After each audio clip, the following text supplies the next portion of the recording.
Hi YouTube, Watchify here with another watch related video. Today I'm going to go over my experience and opinion on watch winders. You often see these in the background on YouTube watch review channels and they look pretty cool. I think there's an argument for and against these, so let's explore that further. Basically all this does is regularly rotate your automatic movement watch so that it never stops running. Automatic watches have a spinning rotor that produces enough energy from the normal wearing of the watch. Watch movement power reserve is usually 40 hours or more, so this means that if you wear a single automatic watch on a daily basis, you're not really going to need one of these, as the watch will still be running in the morning when you wake up.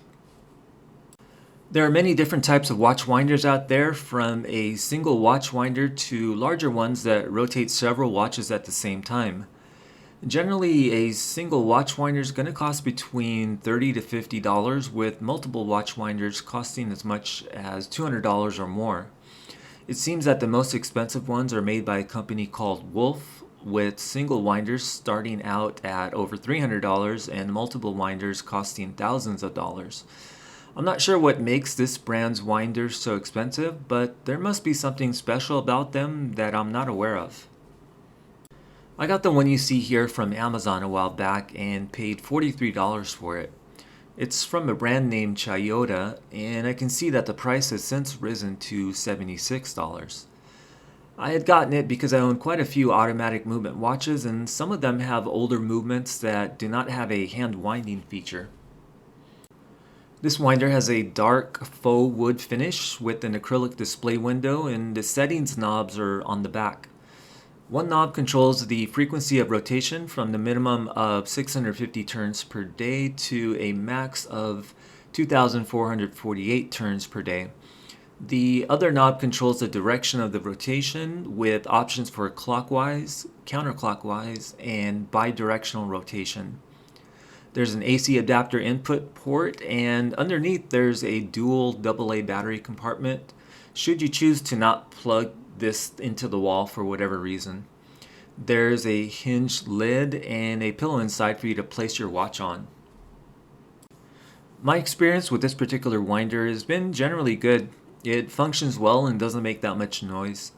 I think the turning motor reliability and noise level might be the main factors in terms of how much these cost. I could imagine that the cheaper ones make more noise, and that would be annoying if you had it located in your bedroom, for example.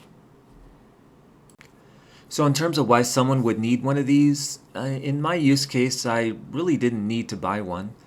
I have so many watches in my collection that it isn't practical to buy a winder for all of them.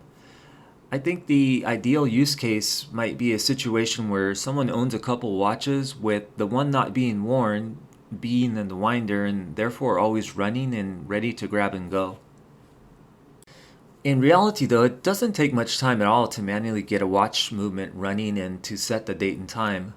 It's actually just become part of my morning routine. And even if I did keep a watch in the winder, I'm probably still going to need to adjust the time, as depending on how many days it's been in the winder, the time will be off by whatever the accuracy rating of your watch movement is. There's also a case to be made for why someone would not want to keep their watch in a winder. The idea is that each movement has a certain lifespan before it starts having issues and needs to be serviced, kind of like your car and mileage. So keeping the watch continually running when not in use is said to be analogous to keeping your car engine idling in your garage overnight. It's just adding wear and tear for no reason. Now, conversely, I do understand that having a watch movement not running for a long period of time is also not good, as the oils within the movement may dry up and cause problems. But I think as long as you make it a part of your routine to occasionally manually wind your watches, either by hand winding or shaking them, then that should address that issue without the need of having a watch winder.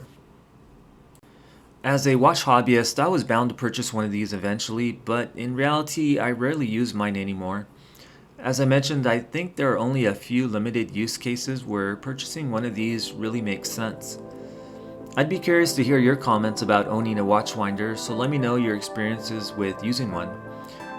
That's going to be it for this video. Hopefully you found it helpful or interesting, and if you did, feel free to leave a like. comment, or even consider subscribing. I wanted to thank you for watching, of course, and hopefully I'll see you in another video.